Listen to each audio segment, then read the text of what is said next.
قال المؤلف رحمه الله: كتاب الرضاع. عن ابن عباس رضي الله عنهما قال: قال رسول الله صلى الله عليه وسلم في بنت حمزة: لا تحل لي، يحرم من الرضاع ما يحرم من النسب، وهي ابنة أخي من الرضاعة.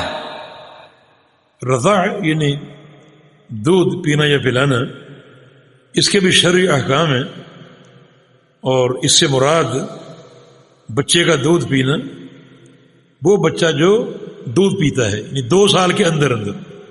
یہ اصطلاح جو ہے دودھ پینے کی، اس کا اطلاق 2 سال کے اندر اندر، یعنی بچے کا کسی عورت کا دودھ پینا دودھ کی مدت میں جو کہ 2 سال ہے.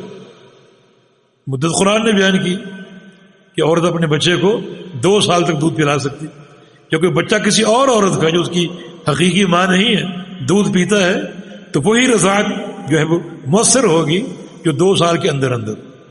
اس سے اوپر رضاعت کی مدت نہیں ہے.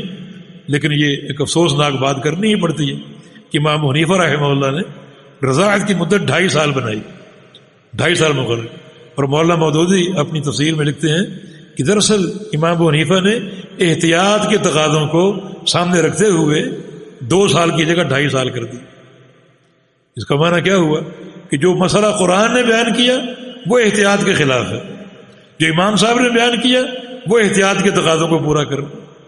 تو یہ تو بڑا ایک طعنہ زنی ہے شریعت پر، اللہ اور اس کے رسول کے فرمان پر. تو مدت رضاعت 2 سال ہے. تو رضاعت کی تعریف کیا ہے؟ بچے کا دودھ پینا اپنی ماں کا، یا بچے کا دودھ پینا کسی اور عورت کا مدت رضاعت کے اندر اندر جو کہ 2 سال. رسول اللہ صلی اللہ علیہ وسلم نے فرمایا حمزہ کی بیٹی کے بارے میں، حمزہ آپ کے چچا امیر حمزہ رضی اللہ عنہ، اور ان کی بیٹی کا ذکر پہلے گزر چکا ہے. فرمایا کہ لا تحل لی، امیر حمزہ میرے چچا کی بیٹی میرے لیے حلال نہیں ہے کہ میں اس سے نکاح کروں.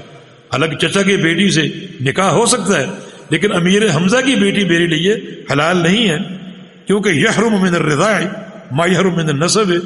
رضاعت کے بھی وہ رشتے حرام ہیں جو نسب کے رشتے حرام ہیں. وہی ابنۃ اخی من الرضاع، اور حمزہ کی بیٹی میرے چچا کی بیٹی میری رضاعی بھتیجی ہے، کیونکہ مجھے اور امیر حمزہ نے سویبہ نامی عورت نے دودھ پلایا تھا، جو کہ لونڈی جس کا ذکر غالباً کل ہی ہوا ہے، ابو لہب کی لونڈی جس کو اس نے آزاد کر دیا تھا. ابو لہب کی لونڈی سویبہ، ابو لہب کی لونڈی نے مجھے اور امیر حمزہ کو دودھ پلایا تھا. حالانکہ حمزہ میرے چچا ہیں، لیکن رضاعت کے تعلق سے ہم دونوں بھائی ہو گئے، لہذا اب ان کی بیٹی جو بھی ہوگی وہ میری بھتیجی ہوگی. تو پھر امیر حمزہ کی بیٹی میرے لیے کیسے حرام ہو سکتی؟ تو معنی یہ ہے کہ جو رشتے نسباً حرام ہیں وہ رشتے دودھ کے بھی حرام. اس نسبی اعتبار سے کوئی شخص اپنی ماں سے نکاح نہیں کر سکتا. تو اگر کسی بچے نے کسی عورت کا دودھ پیا ہے تو وہ اس کی رضائی ماں بن گئی، اس سے نکاح نہیں کر سکتا. نسبی اعتبار سے کوئی شخص اپنی بہن سے نکاح نہیں کر سکتا. تو ایک بچے نے کسی عورت کا دودھ پیا جو اس کی بیٹی ہے، وہ اس کی رضائی بہن ہے، اس سے نکاح نہیں کر سکتا. تو جو یہ رشتے ولادت کے اور نسب کے حرام ہیں وہ رشتے رضاعت کے بھی حرام ہیں. جی